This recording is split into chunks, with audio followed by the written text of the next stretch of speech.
జై భవానీ జై శివాజీ నినాదాలతో చిట్యాల మండల కేంద్రం మారుమోగింది.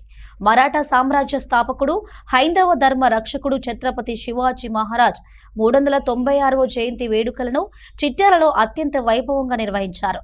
భారతీయ జనతా పార్టీ ఆధ్వర్యంలో జరిగిన ఈ కార్యక్రమంలో మండల అధ్యక్షుడు బుర్ర వెంకటేష్ గౌడ్ శివాజీ విగ్రహానికి పాలాభిషేకం చేసి నివాళులర్పించారు. చిట్యాల మండల కేంద్రంలోని పోలీస్ స్టేషన్ ఆవరణలో ఛత్రపతి శివాజీ మహారాజ్ 396వ జయంతి వేడుకలు అట్టహాసంగా జరిగాయి.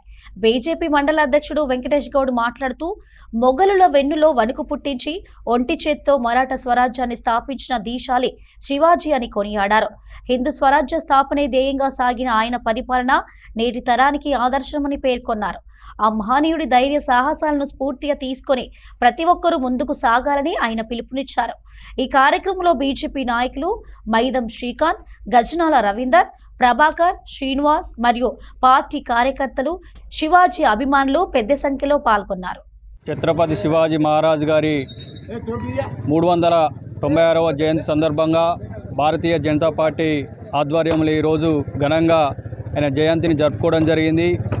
ఆయన ఆనాడు చేసినటువంటి సేవ ద్వారానే ఆనాడు ఏదైతే హిందుత్వం కోసం మన యొక్క హిందూ భావజాలాన్ని మన యొక్క దేశవ్యాప్తంగా కాపాడుకోవాలనే ఉద్దేశం కోసం ఆనాడు మన హిందువులపైన జరిగినటువంటి అరాచకాలను ఎదిరించి ఆనాడు పరిపాలన కొనసాగించి మరాఠా సామ్రాజ్యాన్ని స్థాపించినటువంటి గొప్ప మహనీయుడు మన ఛత్రపతి శివాజీ.